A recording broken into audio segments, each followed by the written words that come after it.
Pues en estos momentos tenemos otro correo electrónico con otra pregunta. Adelante, por favor. Padre, tengo familiares que son testigos de Jehová.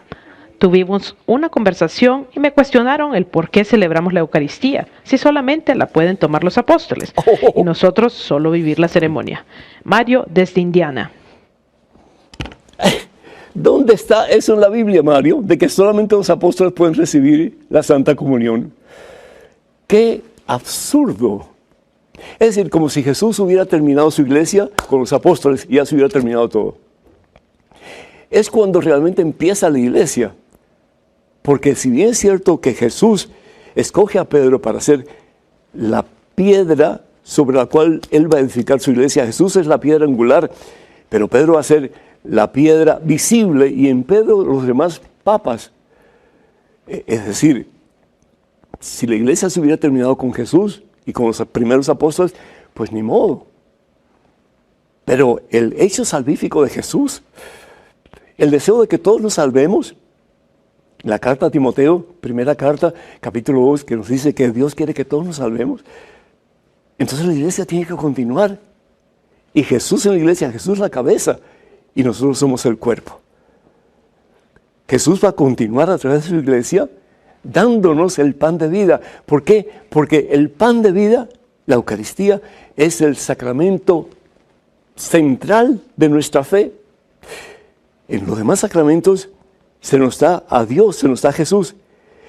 Pero en este sacramento es Jesús quien se nos da a nosotros total y completamente su cuerpo, su alma, su divinidad, su humanidad. Todo su ser, su sangre, todo su ser. ¿Para qué? Para que nosotros podamos unirnos a Jesús. Decía un gran santo de la iglesia, una Eucaristía suficiente para vivir en santidad para toda la vida. Si realmente estamos conscientes de lo que estamos recibiendo. El problema es que muchas veces no sabemos lo que estamos recibiendo.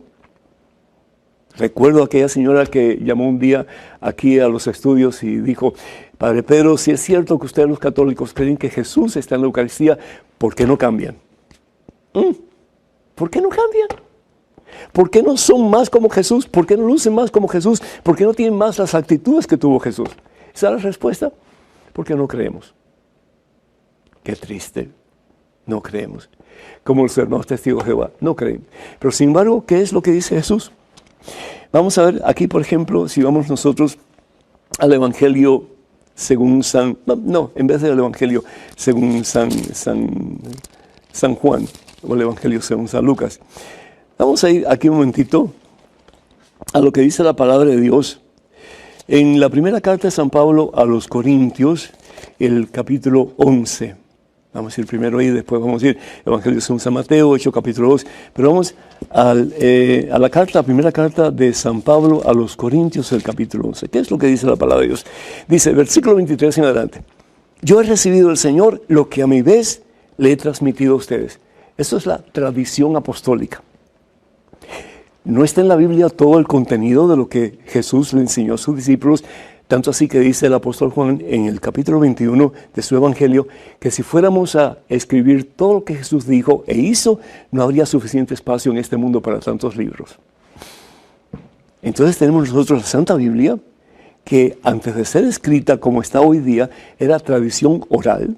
La tradición es muy importante, y el resto pues tradición que se llama apostólica, de los primeros apóstoles o de aquellos que estuvieron cerca de Jesús o que escucharon o vieron a Jesús, aunque no fuera tan de cerca. Pero dice San Pablo, aunque él nunca vio a Jesús, pero él tuvo una revelación divina y se convirtió tal vez en uno de los más importantes pilares de la iglesia de todos los tiempos. Yo he recibido del Señor lo que a mi vez les he transmitido. El Señor Jesús, la noche en que fue entregado, tomó pan y después de dar gracias lo partió diciendo, esto es mi cuerpo que es entregado por ustedes, hagan esto en memoria mía, hagan esto en memoria mía, continúen haciéndolo. Los apóstoles se murieron, pero se continuó celebrando la Eucaristía. Se continuó dando el pan de vida bajado del cielo. ¿A través de quién? De aquellos sobre los cuales ellos imponían manos para que continuaran la misión que Jesús les había encomendado.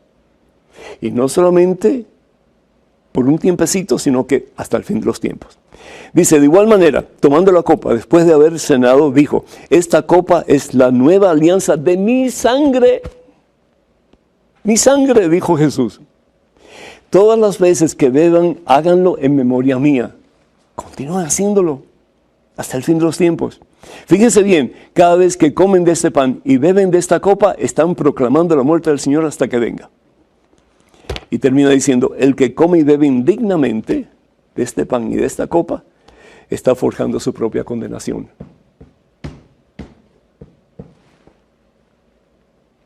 ¿A quién se lo decía? A la gente de aquel tiempo. Y a la gente de todos los tiempos, hasta el final de este mundo. Ay, hermanos, yo no sé, pero qué falta de conocimiento de la palabra de Dios. Y lo más triste es que ellos, pues, exigen que nosotros creamos la mentira que están diciendo. Y yo no digo que estén diciendo la mentira porque quieren hacer daño, simplemente porque hay desconocimiento de la palabra. Tanto así que el profeta Oseas en el capítulo 4 dice, mi pueblo perece por falta de conocimiento. Estudiamos mucho en la universidad, en colegios, en esto, en lo otro, y somos grandes conocedores de diferentes aspectos de la ciencia y del mundo que nos rodea. Pero de la fe, así chiquititos somos. Somos como los bonsáis japoneses, ¿verdad? Que somos chiquititos porque no tenemos raíces. Qué pena.